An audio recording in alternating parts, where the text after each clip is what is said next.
Não é difícil reconhecer o autor de uma obra de arte. Deixe-me dar alguns exemplos.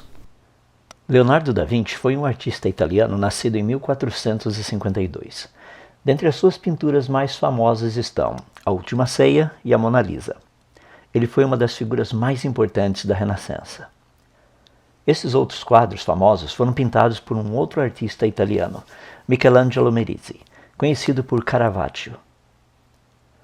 O artista francês Claude Monet foi o fundador do impressionismo francês e um dos mais importantes pintores desse período.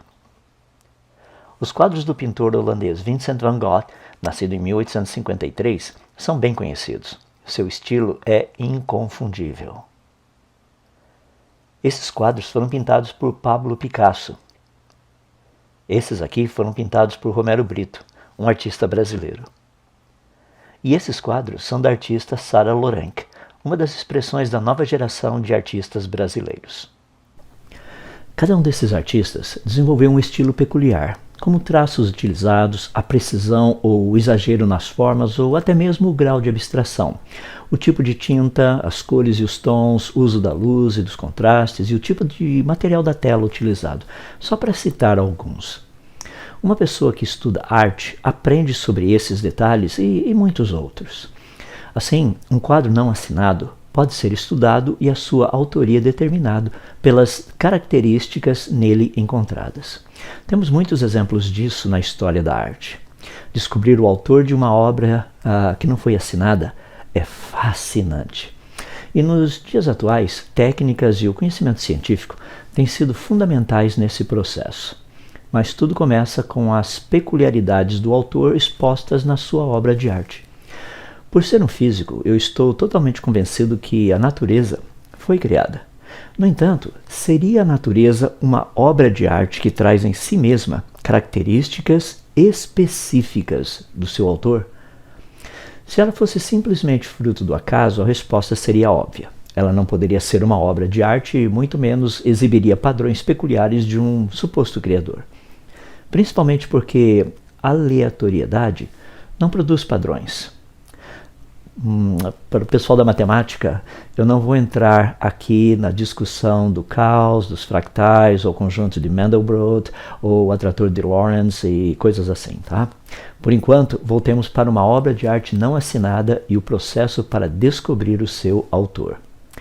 O que aconteceria se a mesma lógica e o mesmo conhecimento científico fossem aplicados à natureza? Assim como deixamos que uma pintura nos revele o seu autor, pelas características dele nela encontradas, assim também podemos fazer com a natureza.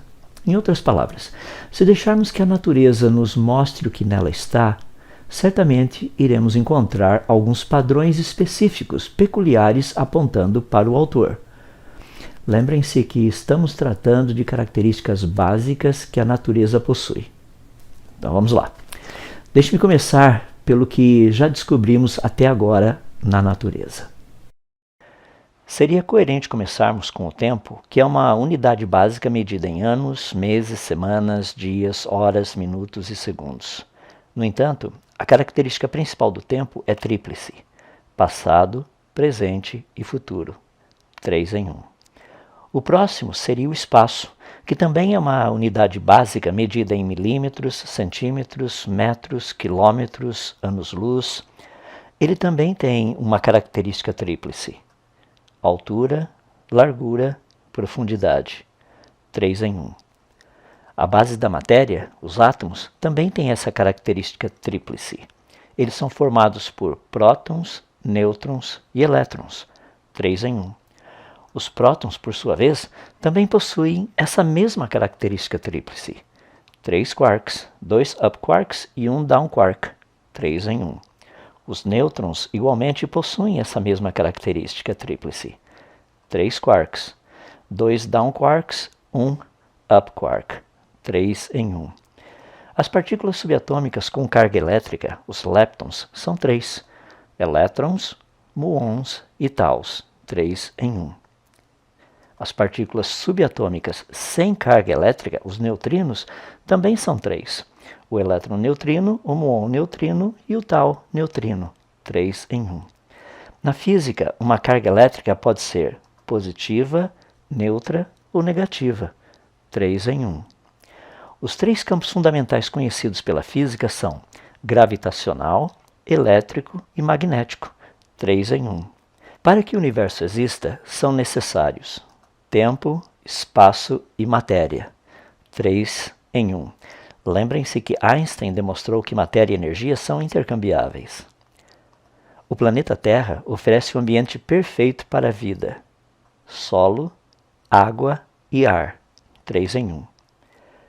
Na química, uma solução pode ser ácida, neutra ou básica, 3 em 1. Os estados básicos da matéria também são 3, sólido, líquido e gasoso, 3 em 1. Não vou tratar aqui do plasma por ser um gás de íons. O funcionamento do núcleo de cada célula necessita de 3 elementos básicos: DNA, RNA e proteína, 3 em 1. Na genética molecular, a informação que codifica um aminoácido, o códon, é formado por uma sequência de 3 bases nitrogenadas, 3 em 1. A matriz celular do sangue é basicamente composta pelas hemácias, glóbulos vermelhos, leucócitos, glóbulos brancos e trombócitos, que são as plaquetas, 3 em 1. A pele humana é formada por 3 camadas específicas: a epiderme, a derme e a hipoderme, 3 em 1. Quando você olha para a tela do seu celular ou da sua TV, você se depara com apenas 3 cores primárias de luz: vermelho, verde e azul, RGB no inglês. Esse sistema primário também é 3 em 1. São essas 3 cores básicas que produzem todas as demais cores que você vê na tela. Os artistas trabalham com 3 cores primárias de tintas: vermelho, amarelo e azul, 3 em 1. As 3 cores básicas para impressão são amarelo, ciano e magenta, 3 em 1. A própria música é formada por melodia, harmonia e ritmo, 3 em 1.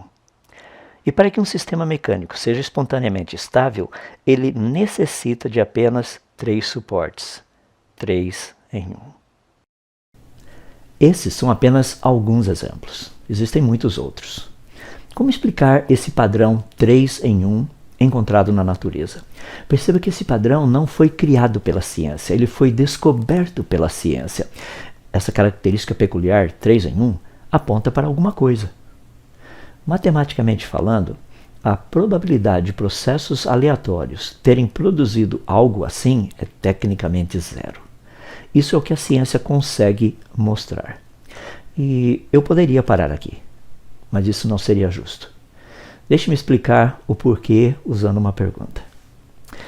Existe alguma fonte conhecida com poder, inteligência e capacidade que também seja 3 em 1? Perceba que continuamos usando a mesma lógica e metodologia científica para descobrir o autor de um quadro, partindo das características encontradas.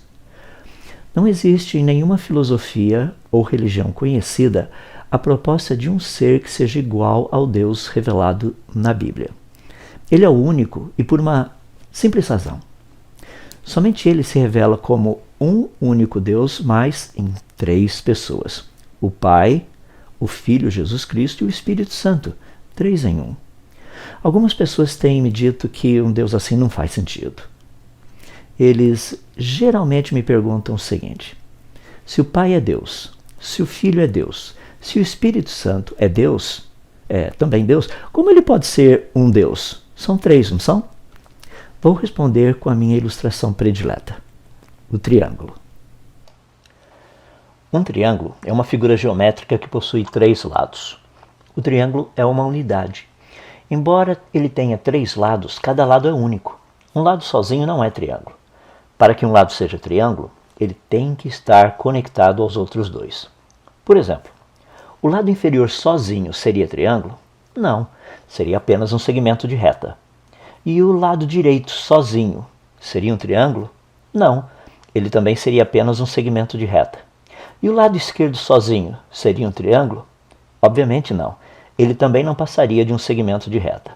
Assim, os 3 lados conectados entre si formam um triângulo.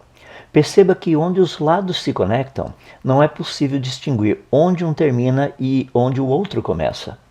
Como sabemos, não existem triângulos de um lado só, ou 2 lados, ou 4 lados, etc. Se for triângulo, certamente terá 3 lados. Assim como um triângulo só é triângulo se tiver 3 lados, também um Deus só pode ser Deus se tiver 3 pessoas. Essa é a definição de Deus. Por isso, o Deus verdadeiro afirma ser um só Deus, mas em 3 pessoas. Ele mesmo afirma não conhecer outro Deus além dele, porque ele é o único 3 em 1. Em outras palavras, o Deus da Bíblia deixa claro que se for Deus, esse Deus existirá em 3 pessoas. Você consegue ver as similaridades? Percebe? A natureza expressa o padrão 3 em 1. Isso é um fato. O Deus da Bíblia afirma ser 3 em 1. Para mim, a relação é óbvia. E para você?